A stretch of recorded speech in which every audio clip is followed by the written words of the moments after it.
你要不是我哥们儿，我一大背胯摔残了，你信不信？我怎么了你就摔我？你说你怎么了？癞蛤蟆想吃天鹅肉，追我妹妹，你不撒泡尿照照你的德行，你配吗？自打凤儿进了我们家，上上下下、里里外外，都是凤儿一人在那操持着。凤儿，今儿妈敬你一杯。哎妈，站起来，站起来！我们大伙儿都敬嫂子一杯来。来，凤儿，辛苦了啊30辛苦啊！哎，你带着我呀！来，来，谢谢妈，谢谢大哥。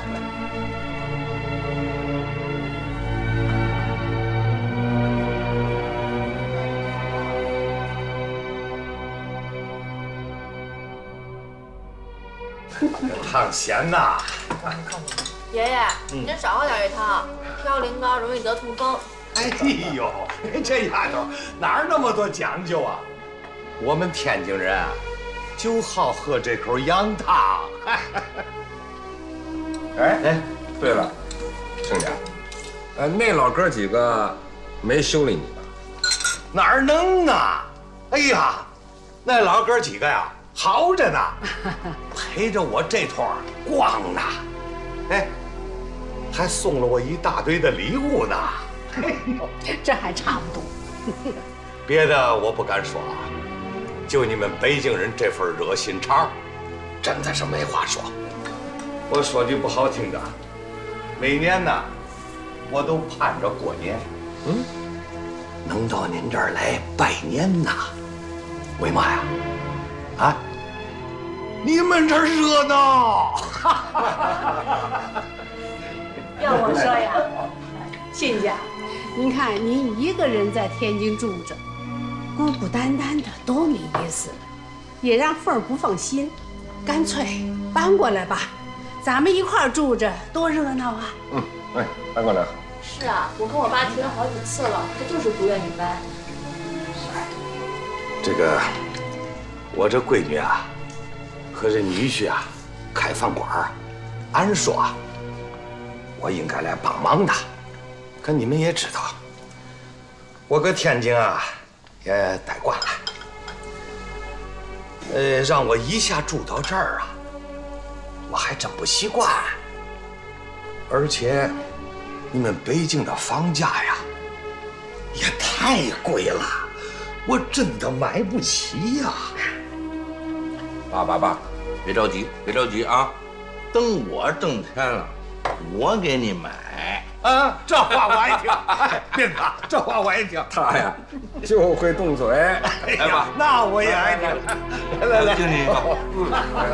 加油啊，三哥！哎，好。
爸，饭店的装修全部完工，桌椅板凳、家伙事儿全部备齐，您还满意吗？凑合吧。我累得都吐血了，才落一凑合呀。妈，你也看了，您觉得怎么样？我觉得挺好的，古香古色，挺幽静，还挺气派，是吧？小珍、小丽、小孙啊，他们都回来了，正在打扫呢。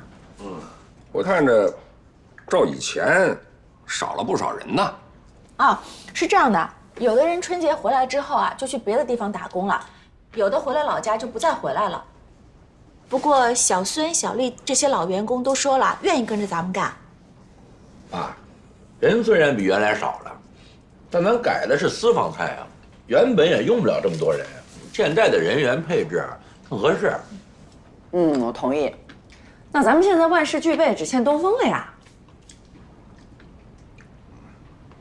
那劲儿，你说还欠什么呀？名字呀，咱能不能还叫嘴八仙吧？哎呀，名字都是现成的嘛。维天居啊，这牌匾不是早就做好了吗？维天居这名字倒是不错，但咱们现在开的是私房菜呀，对吧？我总觉得这名字有点不合适，是吧？我觉得劲儿说的对。要不咱们改名字就叫庄稼菜。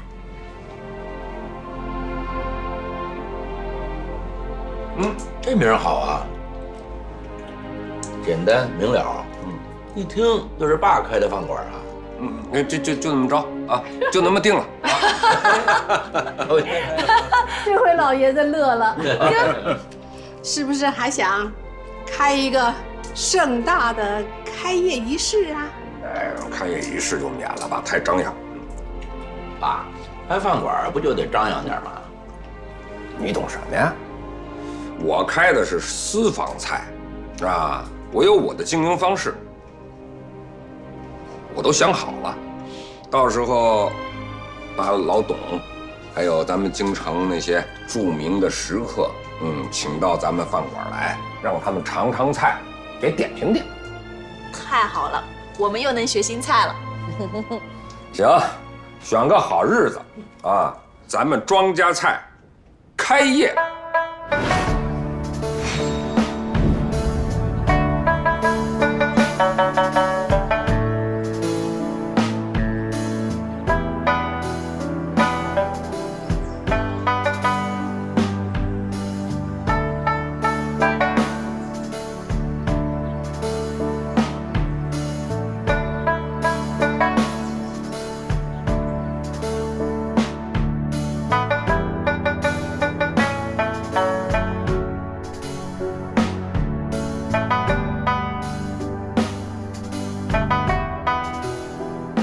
今天请大家都来尝尝庄稼菜。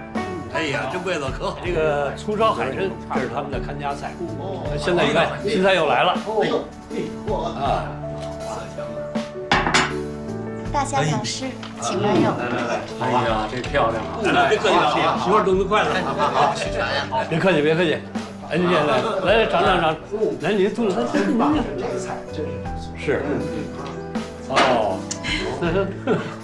老三。火燎鸭心。哎呦，好，大爷请。好，来，大伙儿一块儿尝尝。哎呀，庄老连白玉杯都用上了。哎，这讲究，哎呦喂，哎，正好，菜上的呀，差不多了，您来，赶紧坐。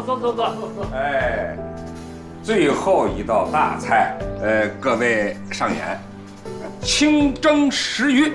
嘿，好。庄老，来，你快坐。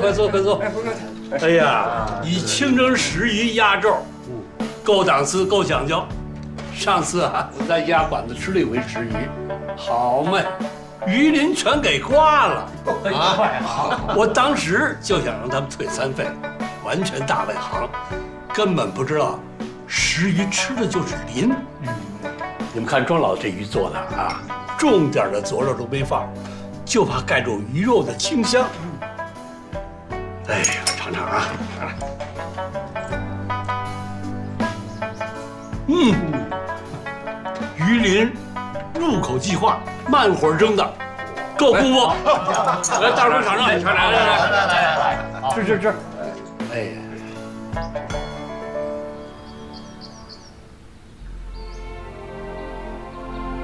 我说董老啊，我这个馆子是按照您的意思，总算是开起来。是，您给品鉴品鉴啊。菜就不说了，装修、家具摆设、杯碗盘碟儿都算讲究。不过，我总觉得您这馆子里缺点什么。哦，缺什么呀？您这中堂上啊，缺一个镇店之宝物。宝物？啊，什么宝物啊？缺的就是慈禧老佛爷当年赏您爷爷的那只珐琅彩掐丝龙凤纹金碗。啊，珐琅彩掐丝龙凤纹金碗。我说董老啊，您知道的还挺清楚。多新鲜呐！你也不看看我是干什么的。我这一辈子呀，就喜好研究跟吃有关的东西。当年慈禧老佛爷的寿宴，你爷爷献上了一品清汤琵琶燕菜，老佛爷品尝之后大悦呀，不光下旨赏赐了御膳房的100多位厨子，还特别把那只珐琅彩掐丝龙凤纹金碗赏给了您的爷爷。这件事儿啊，秦行的野史里是有记载的，行里的老人都知道，我能不知道吗？如数家珍，佩服，佩服。哎呀，庄老哥，咱们俩这么多年的交情了，我这到现在呀，还有一件事儿云里雾里的，您能不能帮我这个黄土埋了半截的人答答疑、解解惑呀？您想问什么，尽管直说。我就不明白了，御膳房这么多名厨，300多道精美的菜肴都没要下赏来，您爷爷凭什么一碗简简单单的清汤琵琶燕菜能得来这么大一个彩头啊？这要是别人问呐，我绝不会告诉他。咱们俩这么多年的交情，你又为我们庄稼菜出了那么多高招，是吧？既然您今天想问，我要是再不告诉您，那我庄维天就不够局气了，对吧？周老哥，谢了。您其实啊，说破了，简单之极。哎呦，您就别卖关子了，快说吧，我都快急死了。我爷爷那道汤啊，没放盐。没放盐，这怎么个说法啊？你想啊，老佛爷吃了300多道菜啊，酸甜苦辣咸尝了一个遍。那个时候，老佛爷已经口味极重了，啊。等到我爷爷这道清汤琵琶燕菜，老佛爷喝下去，顿感清淡爽口，美味无比，所以呀，龙心大悦。哎呦，也就是说，您爷爷这道清汤，把老佛爷之前尝的那300多道菜的所有口味都中和到这碗汤中，混为一体，把这次寿宴盖了一个完美的盖儿。说白了，老佛爷吃了300多道菜，齁着了，他渴呀。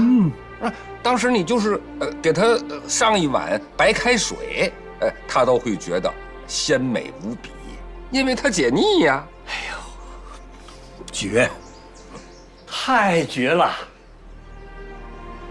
这是什么呀？这就叫智慧。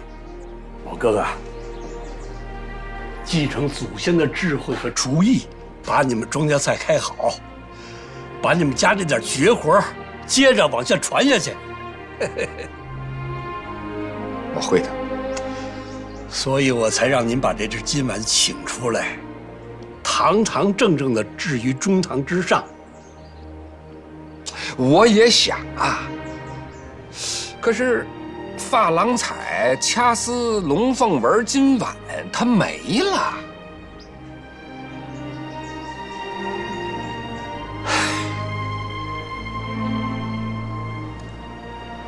老哥，我知道你想什么了。我送你一句话，啊，请指教。时代不同了，杯弓蛇影大可不必。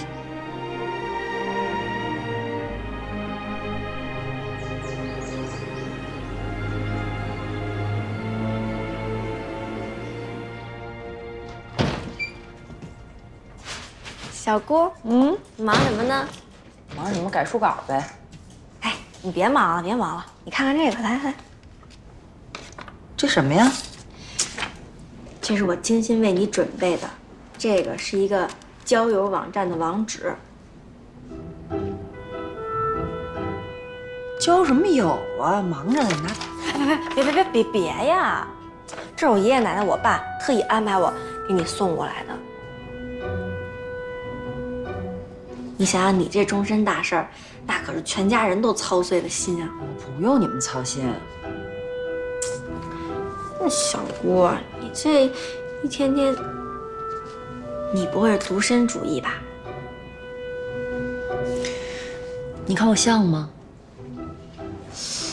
那你有那方面的倾向？嘿，你欠揍是吧？你这孩子！别急，那这样。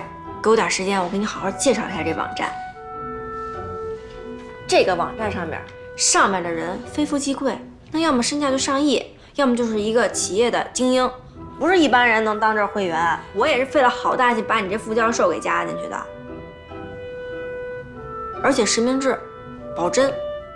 他真不真跟我有什么关系啊？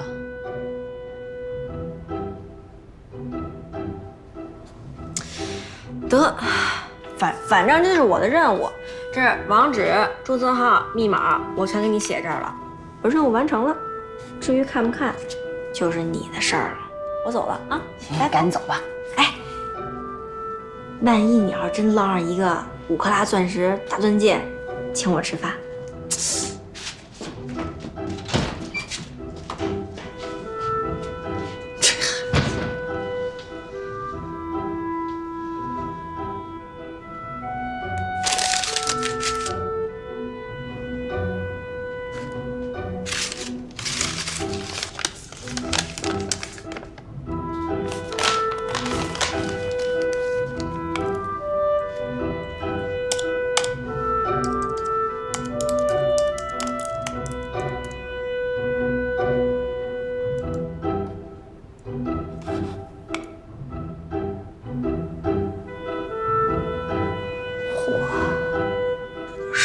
这是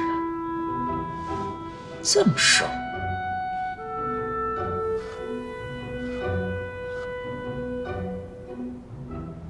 ，50，想找20岁的，什么呀？这就是一凤凰男吗？这是。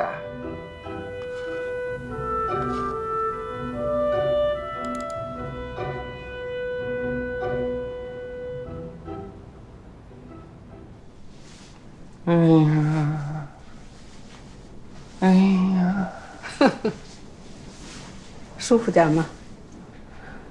舒服点了，能不舒服吗？哎，老婆子，以往啊都是我这厨子伺候你这格格，今儿有幸让你这格格伺候一回我这厨子，看把你美的，能不美吗？打心眼里美。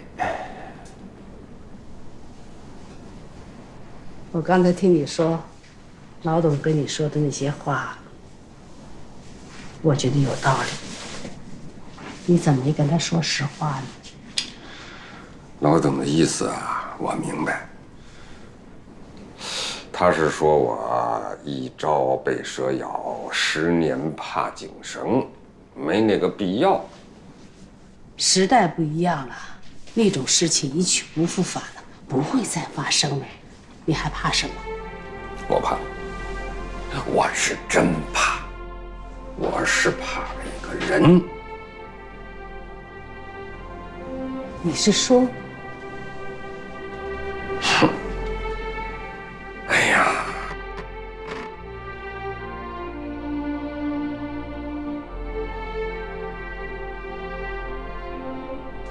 可是，这个人消失了这么久，到现在也杳无音信呢。我跟他之间的那个恩怨呐，就是因为咱祖传的那个金碗和菜谱，杳无音信。我怕的就是这杳无音信。哪天万一他要是再蹦出来咬我一口，我防不胜防啊！都40多年过去了，会吗？别人也许不会，可他，太要脸面，争强好胜，从来不服人。他心中的那个结，要是不解开，什么事儿都能做得出来。这是何必呢？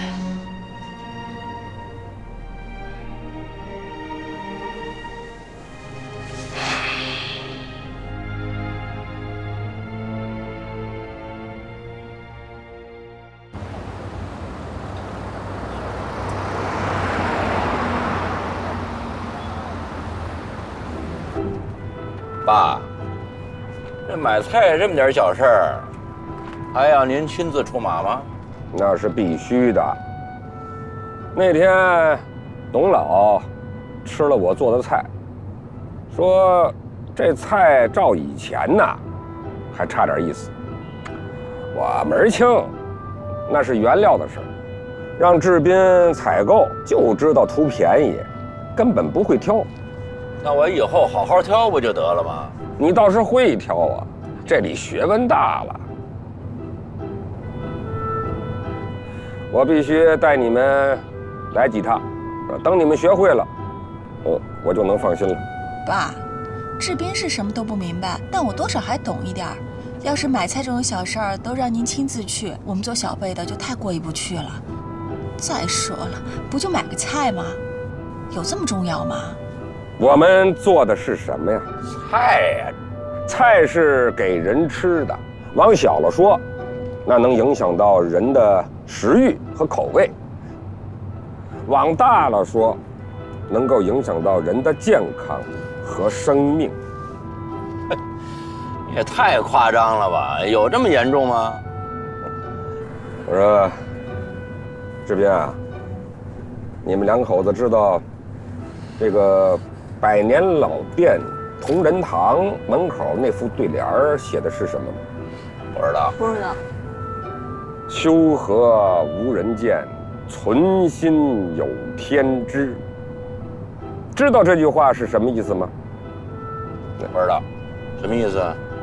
虽然这药材加工配制无人监管，可是也不能干背着良心的事儿，因为你所做的一切，上天都知道。药行如此，我们琴行更应如此。你出的每一道菜，都得无愧于心，这就是我们这行里说的德。每一个厨师啊，都必须有德行。你们永远记住我说的话。记住了。记住了，人就要有德行。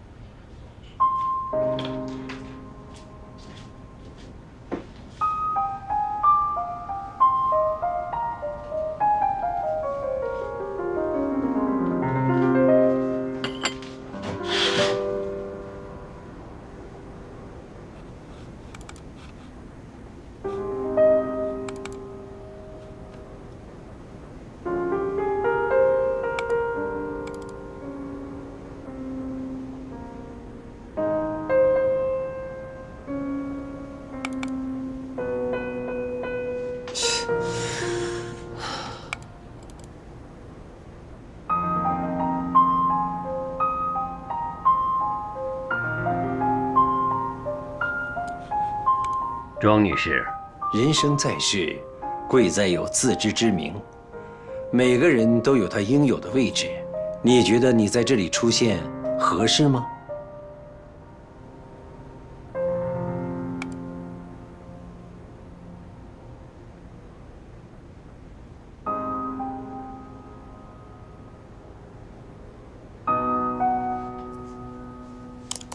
你有什么权利去评价别人应该是什么位置啊？你是不是当董事长指手画脚惯了？对不起，我不是你员工，原话奉还。人生在世，贵在有自知之明。对不起，我无意冒犯，我只是对您有些好奇。有什么好奇的？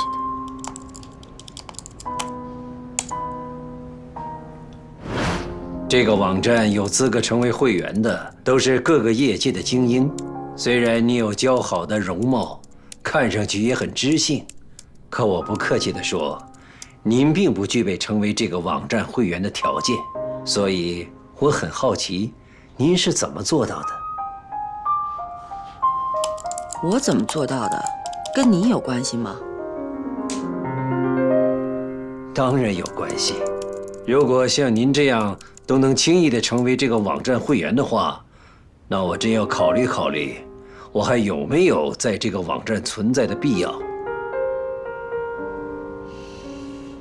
你这个人说话太刻薄了吧？在你眼里，人的品行是靠金钱和地位去衡量的吗？那我告诉你，每个人都有他追求幸福的权利。退不退出这个网站是你的事情，我的容貌如何，是否知性，用不着你来评判。顺便告诉你一句，我也很羞于与你这样的人为伍。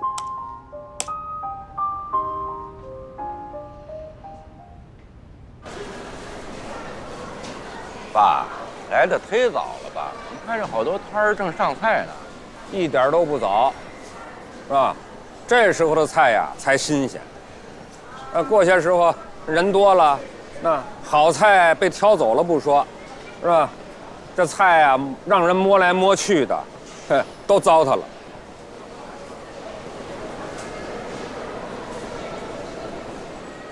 大爷，您来点什么？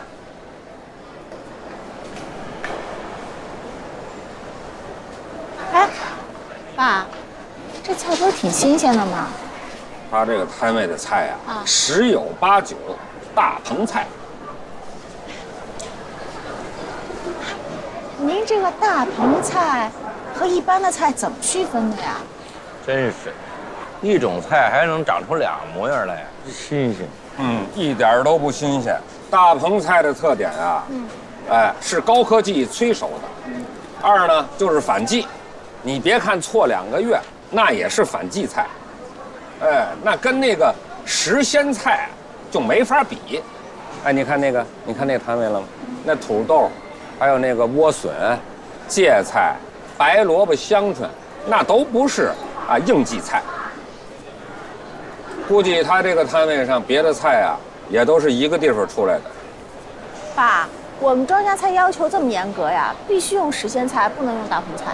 对，这个到我这饭馆来吃饭呢，必须预约，自己点菜不行。目的就是为了保证质量，同时也要保证必须得是时鲜菜。还有什么菜您？你这芥蓝是哪儿上的货呀？广东的，保证新鲜。新鲜倒是新鲜，可是就这菜品差点意思。我说大爷，您可别胡说啊！我这芥蓝都是从广州空运过来的，哪儿差啊？你说，你看还不服？那我就给你上一课，小伙子，不是说空运来的东西就都是好货，是吧？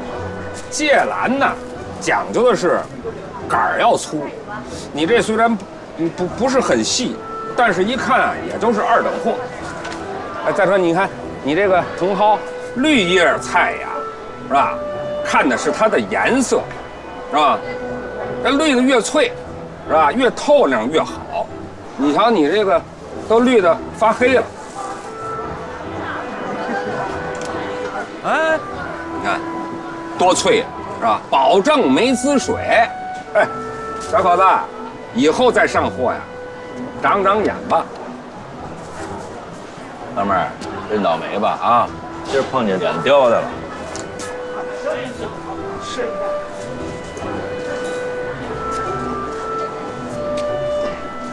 这摊位上的菜还行，我看着还不如那2家呢。你就是一棒槌。凤儿，你记住了啊。哎，这个大棚菜呀，用的都是化肥。你看，这个菜，你闻闻，虽然菜叶子上喷了点水，但是菜叶的土上啊，闻着还有一股子这个粪味儿，它施的就是农家肥。您还真识货。我这儿的菜啊，都是有机菜。您瞅瞅，这是国家发的食品认证标志。您要多少，我给您便宜点。我说老哥哥，我呀是开餐馆的。你这儿的菜要是都能保证是这样的菜，我的采购可就常到您这儿来了。您放心，我跟这儿多年了，靠的就是诚信2字。没错，咱们做买卖嘛，靠的就是诚信啊。那个凤儿，回头找这老哥哥要张名片，好嘞，是吧？咱们出来之前呢，打听好当天都有什么菜。行，爸，要是今天不跟您出来买菜，这些我还都不知道呢。哎呀，买了一辈子菜啊，还用这费脑筋呢？一会儿啊，到了海鲜肉类柜上，你们学的东西更多。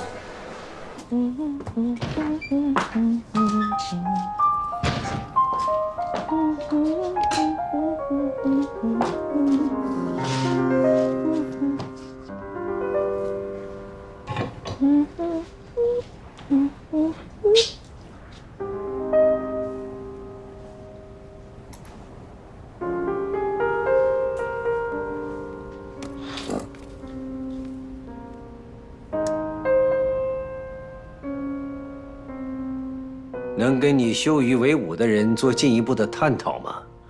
我现在开始对你有兴趣了。沉默有时候也是一种懦弱的表现。你是那种懦弱的人吗？能攻心则反侧自消，自古知兵非好战，不审事则宽严节物。后来治蜀要深思，此联与你共勉。武侯辞联。武侯辞联，用到此处，你不觉得有点不伦不类吗？可笑。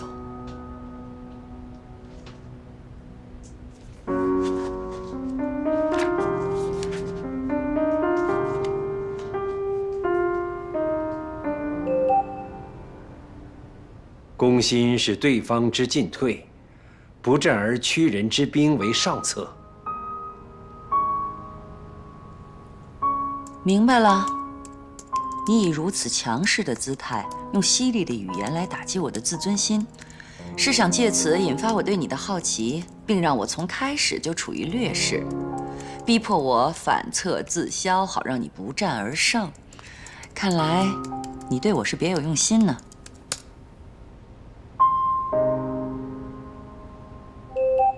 聪明，看来我没有选错人。那么下联就是告诫我要掌握分寸，认真考虑与你交往的态度。我说的没错吧？极品女人。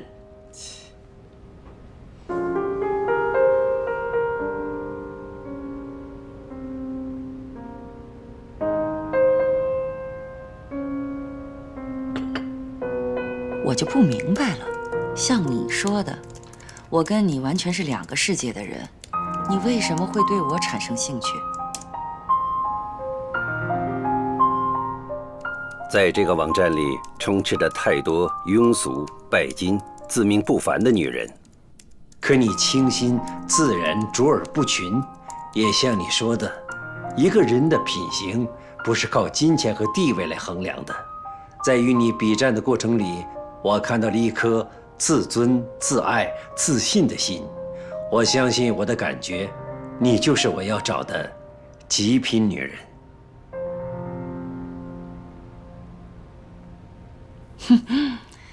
先把你贬得一无是处，打掉你的自尊，再把你捧上天，让你受宠若惊。高手，看来你阅人无数啊。怎么样，敢不敢跟我这样的高手过过招？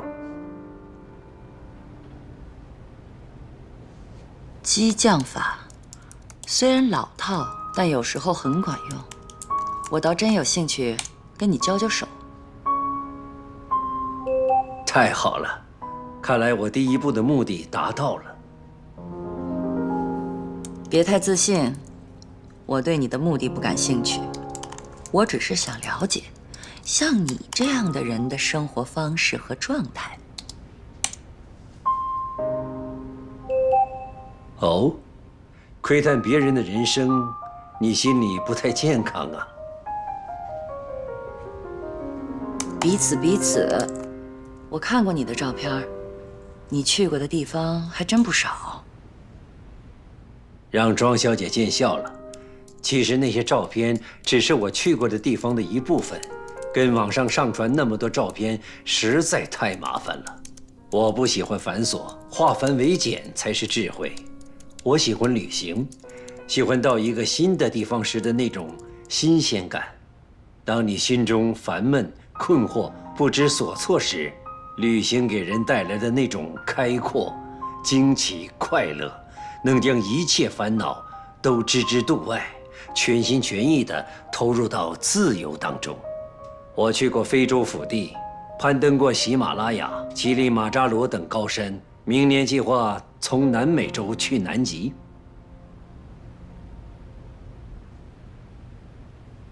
没想到，李先生还是一位性情中人。我很欣赏你的生活态度，可是现实往往充斥着各种无法避免的无奈，即使逃避，早晚也要回来面对。并不是每个人都能像你一样，一遇到问题就能逃到国外去旅游。别看你只是个副教授，见识倒是独到。的确，每个人的条件不一样，遇到的事情也不同。但是烦躁并不能解决问题，很多时候换换环境，换换脑子，能得到不一样的答案，没准问题就解决了。旅行只是一种形式，还有很多别的方法，比如逛街、看演出、喝咖啡等等。对了，庄小姐，对咖啡有研究吗？不敢说研究，略懂而已。那太好了，国贸3期有一家很不错的咖啡厅，那里的咖啡味道很正宗。如果你要有兴趣，我想请你去品尝。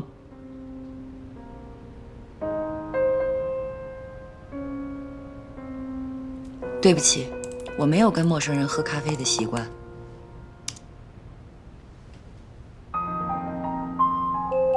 怯战了。古人云：“知己知彼，百战不殆。”你不跟你的对手正面接触，你怎么有可能去战胜他呢？还是激将法。星期六下午2点，我会准时恭候你的光临。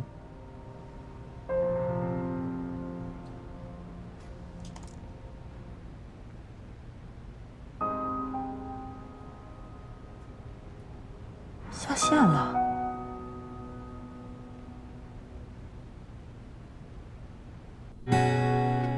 少了冬季的春还是春天吗？女孩手里攥着一颗笑，我看你狂奔的步伐，永远别想追上一跑。远远的那风儿被你留下，爱情啊，来时一场啊。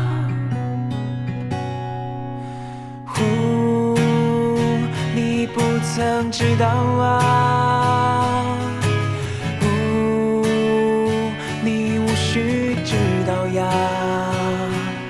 也许青春已经回家，会在家里等我呀。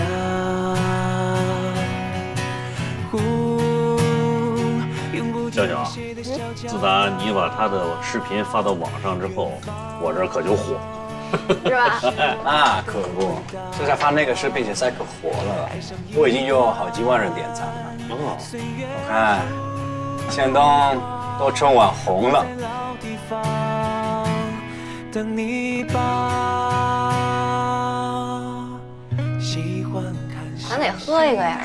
我捧红一个艺人。祝贺奖。欢笑着不会长大。看院子落了一地花儿啊，你回眸让我回答。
是看了视频慕名而来的，就为了跟他拍张照片。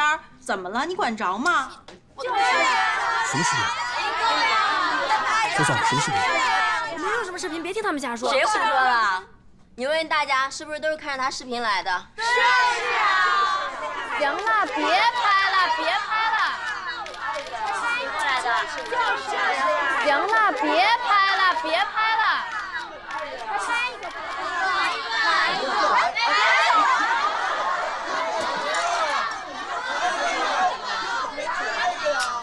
得，不要摆了。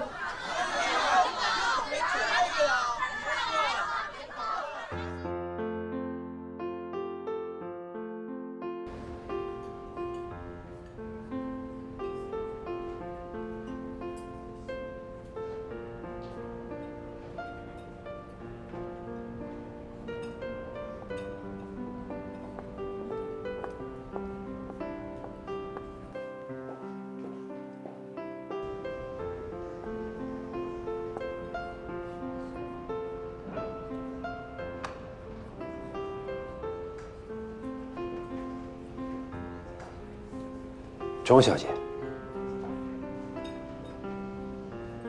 李先生，请坐。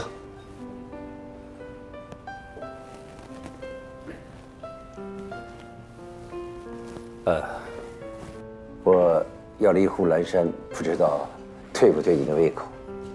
我都行的。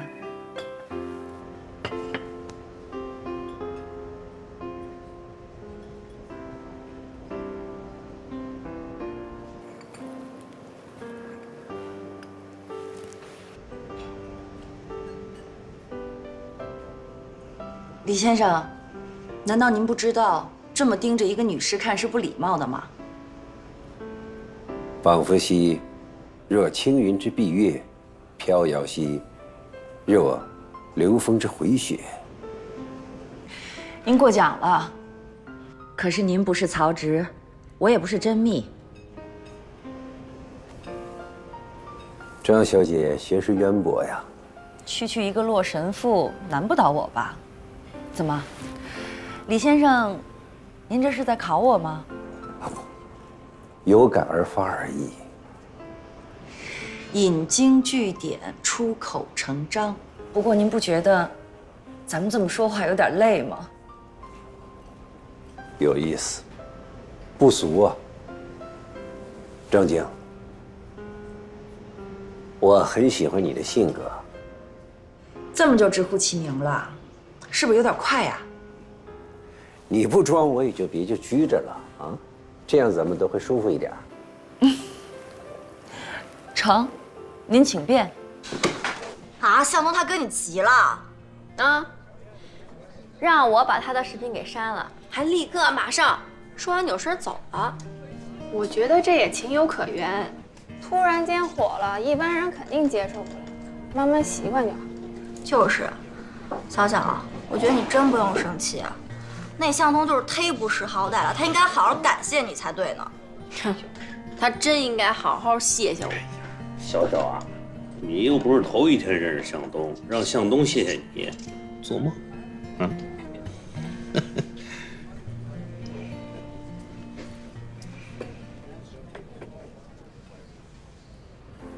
张姐，你能来，我真的很高兴。您是算准了，我一定会来是吗？为什么不呢？首先，我也算是个不错的男人，我不猥琐，也不庸俗。其次，我的相貌还算说得过去。这一般啊，爱自夸的人大概分2种，一种呢是特别自信，另一种呢是特别自卑。我想，您属于前者，特别自信吧？知我者庄敬也。哎呦，您能不能别老这么知乎者也的？对不起，我习惯了，我注意。李先生，那我能问您一个问题吗？我看了一下您的资料，您呢是一个非常成功的商人。但凡像您这种人，哪来那么多时间去周游世界啊？时间是自己安排的，用对的人做对的事，经营之道在乎其心。有时候你超然一些，不陷入那些琐碎的事情当中，反而会看得很清楚，更便于你的管理。这种说法倒是挺新鲜的。挣钱只是一个手段，不是目的。到我这份上了，我真的应该好好去享受生活了。瞧您说的，您什么份儿啊？哪有那么老啊？白驹过隙，如惊鸿一瞥。人生在世，这掐头去尾也就20-30年的好时光，我们为什么不能够好好的珍惜呢？我再也不想让那些俗物再蹉跎我的岁月了。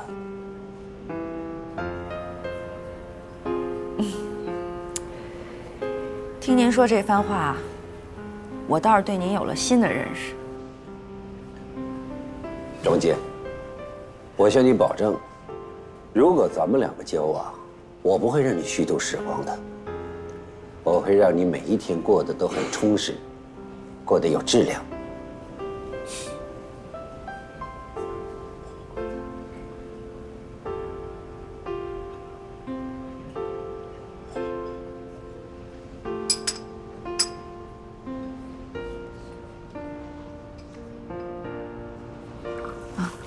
谢谢。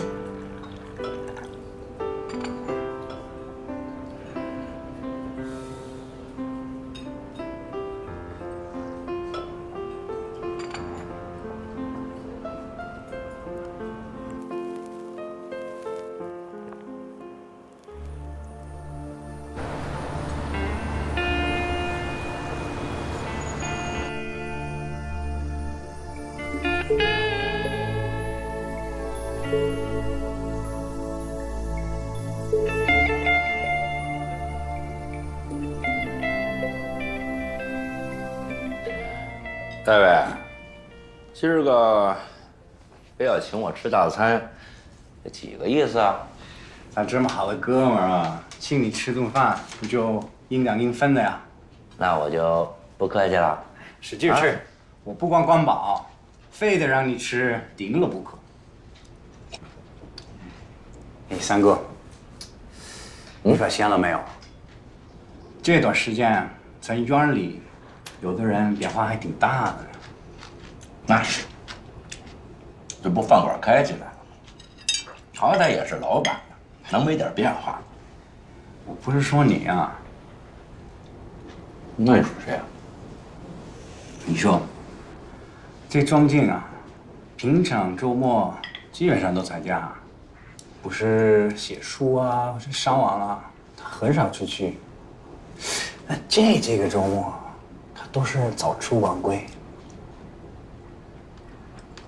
还真是，我也发现了，以前我这妹妹平时穿衣服挺朴素的，随手抓件衣服就能穿。哎，这几次出门，这打扮，一看就是精心搭配过呀，还买了好几件新衣服，以前没见过。就是啊。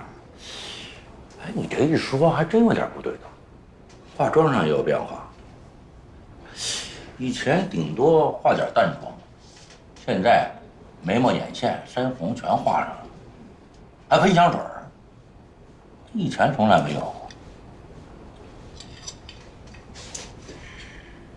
你知道这说明什么吗？你说，说明什么呢？说明有情况。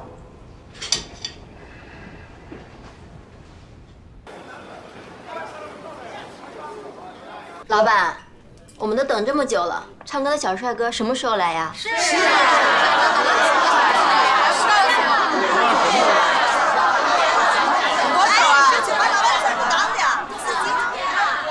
跟你说他什么时候来，我真不知道。哎，这老板怎么当的呀？自己酒吧歌手，这不按点上班，你都管不了了？不瞒您说，您还说对了，我还真管不了他。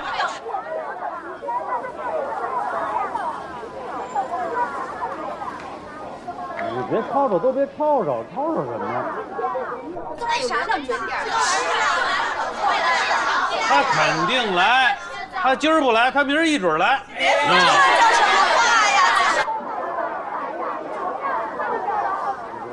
别吵吵，别着急，对吧？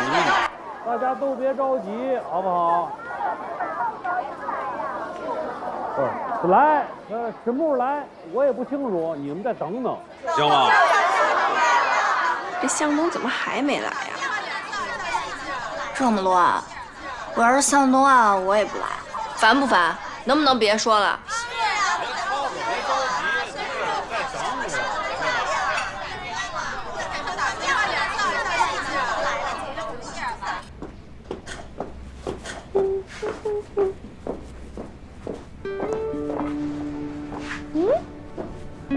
小金，你终于回来了。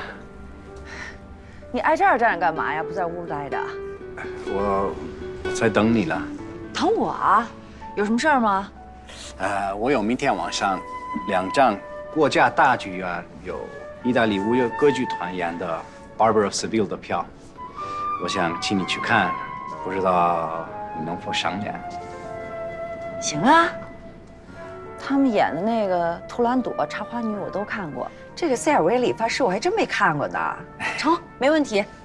那太好了，那就说好了吧。你明天下班的时候我去接你吧。不用那么麻烦，咱直接大剧院门口见吧，成吗？好吧。行，那明儿见。那我走了啊，你也歇着吧啊。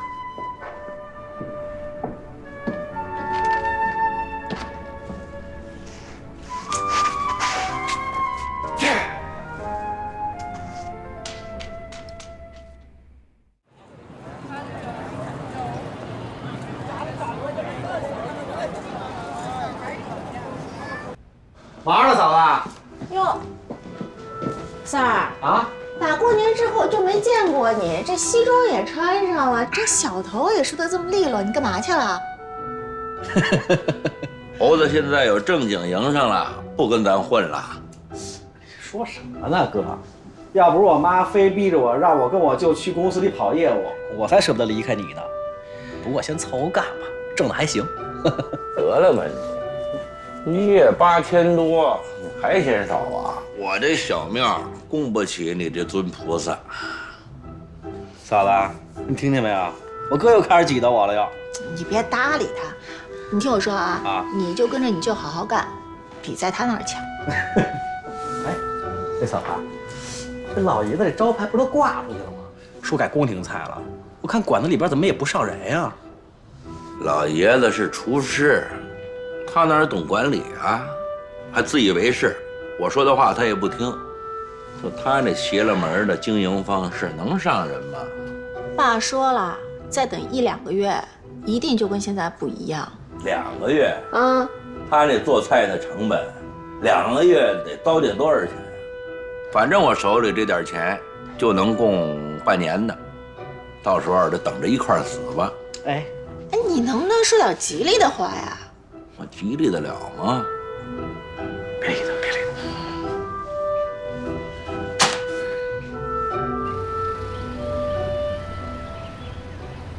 不是，老爷子教咱们做的那些个菜，那真是一道是一道的，都是好菜，没说的。可你说现在这年月，还有那么多真懂吃的人吗？他做菜那程序要求那么严，用料那么精，功夫那么大，成本这么高，你家这也不见上课呀？我这心里都有点突突了。你看，其实这饭馆现在老板也不是我了。我那天跟老爷子建议啊，说接点散客，可是他就是不让。他说这就是私家菜的做法，得让客人在这吃饭像在家里一样。每天呢，中午、晚上各4桌，不能翻台。我知道是这做法吧，其实我心里也打鼓，但没招啊。老爷子说的那些个老理啊，都对。有些私家菜馆也都是这么干的，可就怕他不是那时代了呀。张晶，你觉得今天的演出精彩吗？太精彩了！哎，你说不知道为什么哈，他们用那个意大利语原文演唱的歌剧，我一句都听不懂，但他们所表达的那种感情、内容、故事，我全明白。哎呀，演员演得太棒了。嗯，你真的还明白了啊？嗯，我觉得我跟主角很有共鸣呢。你跟他有什么共鸣啊？我看你有好几次都热泪盈眶了啊！你看我干嘛呀？你不看戏？我觉得这就是歌剧的魅力。真是太美啊！你知道吗？从东四到西四这条街可以说是我们北京最美的一条街。是吗？是啊，这条街呀，涵盖了许多我们北京著名的历史文化遗迹。我跟你说啊，你看，东四牌楼、美术馆、红楼、景山、故宫3座门团城，还有北海、中南海、北京图书馆，还有老北大医院，西四牌楼。当然了，这些牌楼现在都没有了。不过呢，这条街可以说是见证了我们北京的历史。张晶，你知道吗？我真的爱北京这座城市，它有那么的博大精深，那么的神秘，那么的有文化底蕴。同时，它有极其现代化的建筑，就像水立方啊，像鸟巢啊，这在西方都是很前卫的建筑设计。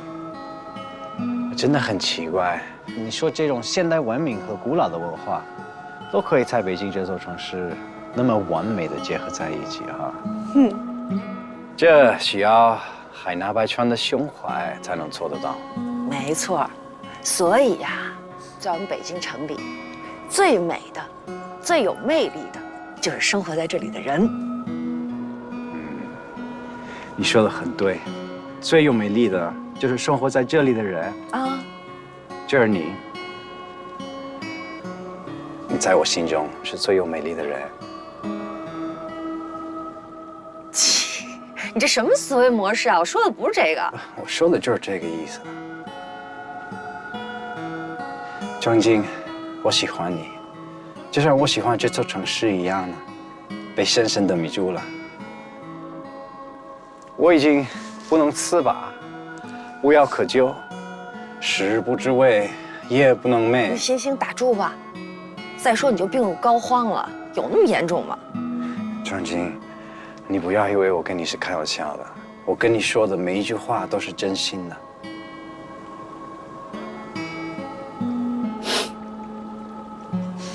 戴伟，你先听我说。张晶，你知道当初我为什么一定要住进庄家小院吗？为什么呀？来，你撒我一下。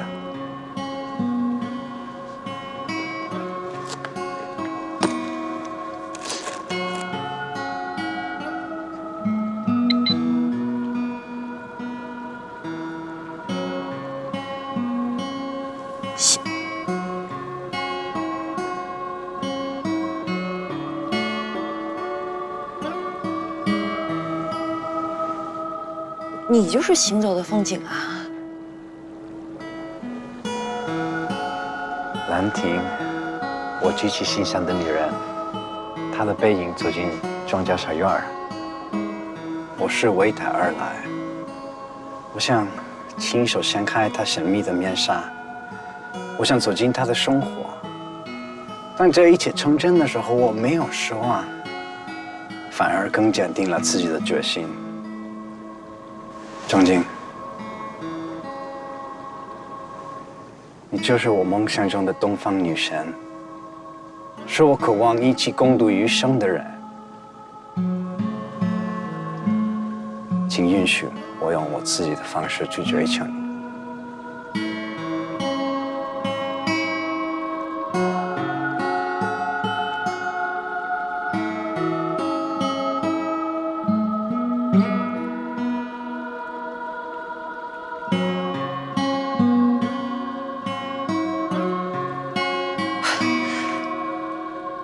戴维，不，行走的风景。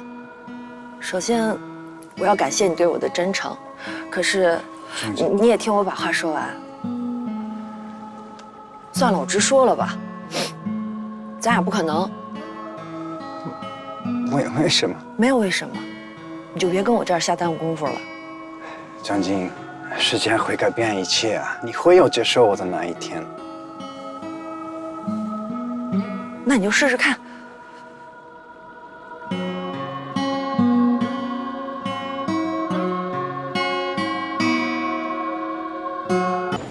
你要不是我哥们儿，我一大背胯摔残了，你信不信？我怎么了你就摔我？你说你怎么了？癞蛤蟆想吃天鹅肉，追我妹妹，你不撒泡尿照照你的德行，你配吗？庄这边，请你注意你的语言啊！你现在又在开始侮辱我了。侮辱你了，怎么着吧？三哥，我的好三哥，哎，你别急呀，三句话好好说，成不成？哎，要不晚上我请你烤肉季，佛跳墙也没提。哎，三哥，我有正经职业的，我是一个健全的人，我未婚，我跟庄静的年龄相当的，那我就不明白我为什么不能去追求她。你说为什么？因为你是外国人，知道吗？干嘛？外国人怎么了啊？很多外国人都和中国人结婚啊，他们也过得很幸福。别跟我说那没用的啊！别人我不管，我能管我妹妹。先还别说我们家老头，打我这儿你都过不去。连庄静都同意我试试，你为什么还要拦着呢？啊？接着说什么了？我跟庄静说了嘛，我说时间会改变一切，我相信他会有接受我的那一天。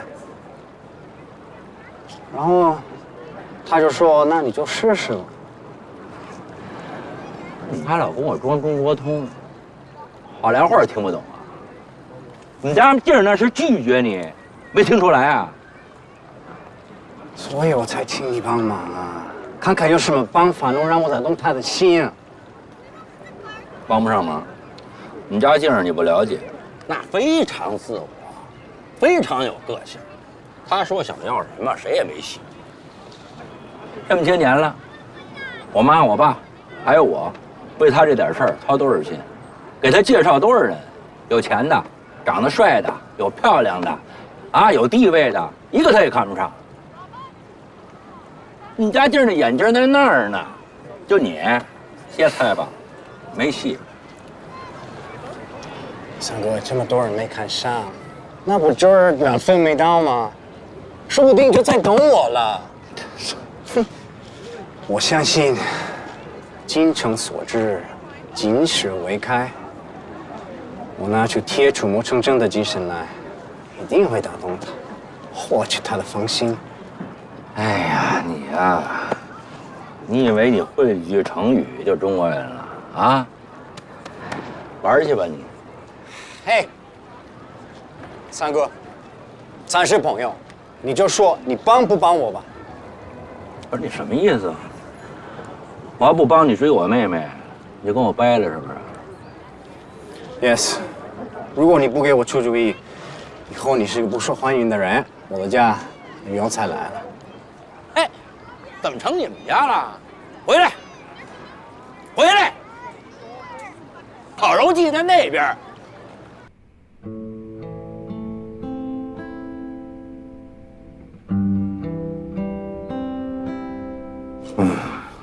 连菜都不备了，这哪叫开饭馆啊？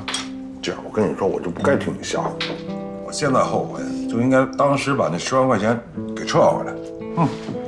昨天我又去看了一眼，一桌客人都没有。见天在饭桌上叨叨这点事儿，你烦不烦啊？我能不叨叨吗？原来还能上几桌客人，那好歹员工工资什么的能挣出来吧？现在倒好，一个星期都上不了一桌客。哎。10万块钱，在北京连3平米的房子都买不到，你至于吗？真够烦人的。我当然至于啊，妈。喂，三儿，你吃了吗？啊，饭馆吃了。你都回来了，你爸和凤怎么还不回来呀？嗨，我爸说后厨的家伙事儿，搁的不是地方，不顺手，啊，又收拾上了。凤肯定最后一个回来呀，估计后半夜了。你瞧瞧。你爸一大早就出去了，到现在还不着家，时候长了，我真怕他这把老骨头散了架。对呀，妈，所以我们这支持我爸干这饭馆是不是错了？那到时候肯定竹篮打水一场空，钱挣不着，再把老爷子累出个好歹来，你说说？哎，开饭馆是正摊，这决定没错。关键是老爷子非要开私家菜。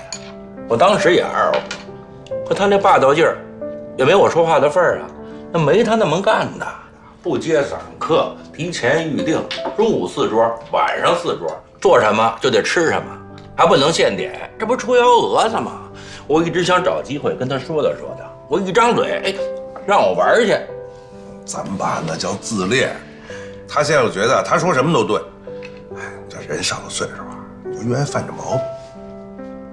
哎，瞧你们把咱爸给说的，咱爸的宫廷菜是货真价实的，不说别的，就从他手里那个老佛爷御笔亲批的孤本老菜谱，咱爸的菜就不可能没人认。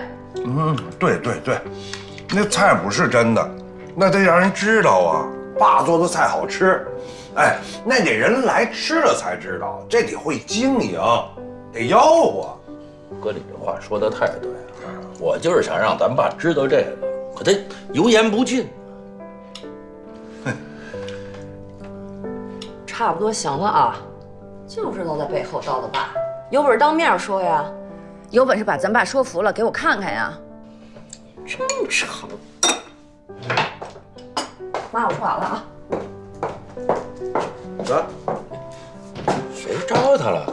我把姑奶奶惹了，招他。这说的对着呢。你就管着他吧。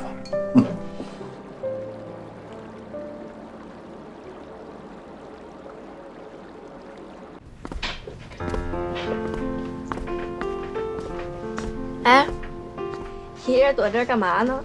哎，小小，我正跟一个网友聊天呢。还挺时髦，别告诉我你网恋呢。我倒想练，可是人家根本不到我这茬儿了。那你还跟着起什么腻啊？这不瞎耽误功夫吗？哎呀，可是他太有才华了，他拍的照片有一种特别独特的味道，很有感觉。我真是太欣赏他了。哟，能让我们受聘于 Discovery 的大摄影师大卫先生这么欣赏，那这位网友得多高端呀！小小老朋友，你就别损我了，好不好？哎，正好跟这儿遇见你了。本来啊，我真找你有事儿呢。哎，什么事儿？你知道你上次给那个瑞丽拍那组照片特别好，我们老板特特喜欢，就说你那个构图啊、那个角度，还有那个抓拍模特面部表情那些瞬间，都太完美了。行了，小小，没想到你还挺有品味啊。那当然了，好歹我干这事儿也是跟时尚沾边吧，咱也是时尚小达人呢，对吧？那啥，咱俩是朋友吧 ？Of course， 我90后的朋友不少啊，但是你是我最喜欢的小朋友，没有之一。那就行。是这样，我们公司啊，那网上有一板块，就是跟时尚有点关系的这种。有其中一个板块啊，它那个点击率一直都不高，我就想说，你能不能把你照片发过来，让我们也发一发，增加点点击率什么的。就这么点小事啊？哎呀 ，no problemo。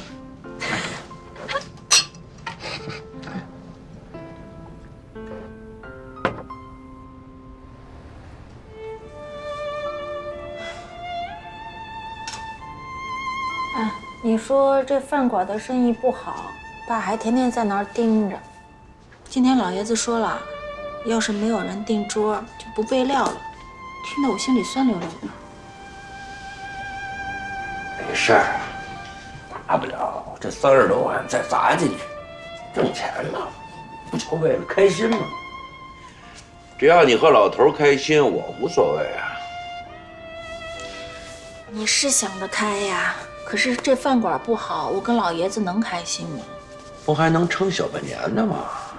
别着急啊，说不定也跟那鬼屋似的，砰就爆出个大奇迹来。也是，事在人为，这最后会怎么样啊？还不知道。天要降大任于斯人，必先苦其心志，劳其筋骨，饿其体肤。芬儿啊，老天爷在磨练你呢，你马上就是死人了。你可以呀，还能冒出几句文绉绉的至理名言呀。我潜力大着呢，你都没发觉呢。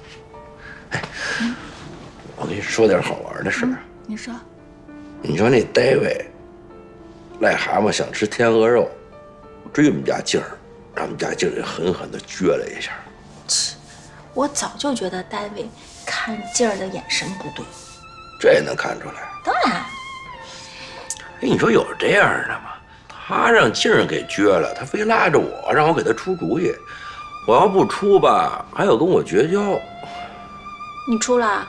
我开始没出，我还骂他一顿。后来一看，挺坚定的，也挺真诚的。我一想啊，其实这外国人模样还行，人品也还行，也有点本事。你家静儿要真嫁给他，也未尝不可呀。你妹的事儿你不许掺和，你听见没有？他这个人翻脸比翻书还快，他脾气这么坏，我惹不起。你家静儿有这么厉害吗？怎么不厉害啊？想当年咱俩要结婚的时候，这爸妈反对也就算了，哎，他跟着掺和什么呀？他不是就嫌我是外地来打工的，觉得我配不上你吗？还记上仇了你？最后不还是把你娶了吗？我就记仇了。最后咱俩是结婚了，那说明你意志坚定。那不是也是趁着他在国外留学，咱俩偷偷摸摸跟做贼似的把婚结了。哎，你看他回来，冲着我脸不是脸，鼻子不是鼻子的，这都多少年了啊？儿子都多大了？他现在还没事儿，老拿话捎的我呢。小怨妇，那毕竟是我妹妹啊，是庄家的姑奶奶。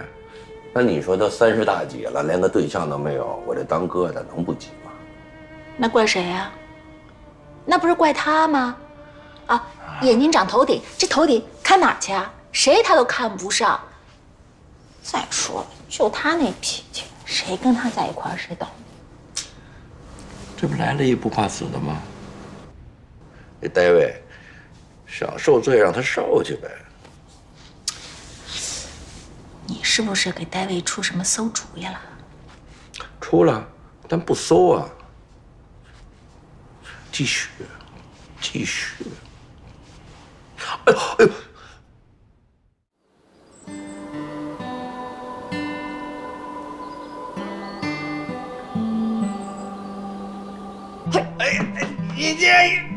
你可别把我脑袋呀！你别动啊！你乱动有生命危险，我告诉你。嘿！哎呀呀！好，来来，你说你这肩膀啊，还是外头听着你这屋跟杀猪似的，他怎么了？哎呀，他说他肩膀疼啊，颈椎也不好，手老发麻，让我给他推拿正骨，这不正拿着呢吗？哎呦嘿，戴维啊，你这回算找对人了。你知道我妹妹推拿正骨在京城那是一绝，平常啊忙着教学根本就不出诊，找她瞧病得预约，知道吗？是我的荣幸呢。对，来放松一下，参与治肩周炎啊！胳膊抬高了啊，使劲儿！哎，行，得了，妹子，你接着杀啊，杀！哎，大哥，你走啊，再凉一会儿啊。聊什么呀？来，注意力集中啊，别伤着你。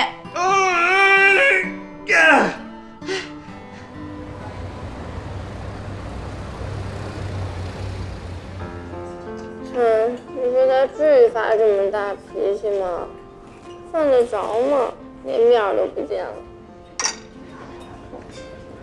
没事，这小子这么倔，可不是吗？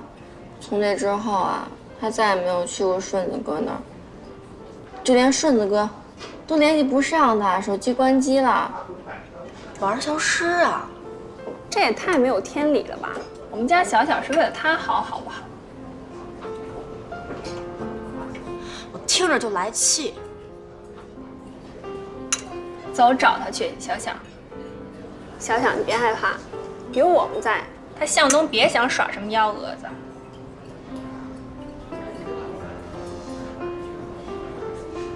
没错，咱找他，不能这么老把我当猴耍呀！想见就见，不想见就不见了。这次我还真不信了。